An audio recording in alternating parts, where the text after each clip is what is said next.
So we're dealing with a ratio problem here, and you can see them use the word ratio right here, mass ratios. What that means is in this particular study that we're looking at right here, they measured some cigarettes and they said, okay, what's in these things? And they found several, there's a lot of chemicals in cigarettes, but four of these are what we're going to focus on right here. Benzene, cadmium, lead, and hydrogen cyanide. They're kind of nasty. So the question is, hey, look, if a typical smoker gets a dosage of this much cadmium during the year, then how much would you expect them to get of lead?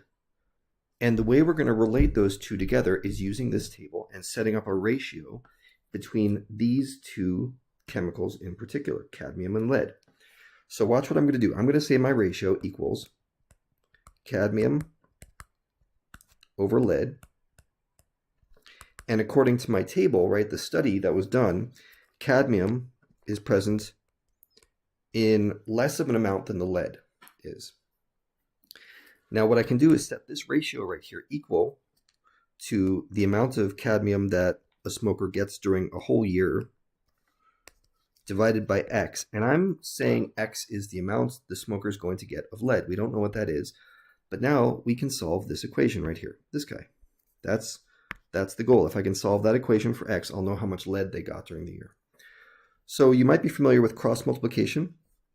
It's a handy way of just turning fraction equations into not fraction equations anymore. I'm going to take this X, I'm going to multiply it over here. I'm going to take this 9, I'm going to multiply it over there.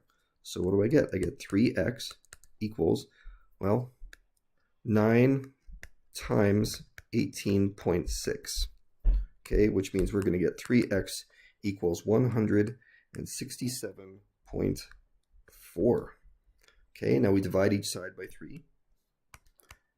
And we're going to get X equals 55.8. Okay, now if you're wondering about the units, this X has to be the same units as the milligrams, right? Because it's a ratio, and those milligrams are going to need to cancel out when you divide them. So this is the answer we're looking at right here. And that's how ratios work. And you can double check this. It's always a good idea to double check and basically just do a sanity check, right? I like to call it that. Look at the table. It says you're getting more lead than cadmium, about 3 times more. So this one's going to work out nice. It's exactly 3 times more. So I can just say, well, what's 3 times more than 18.6? Yeah, it's about 55.8. So that works out.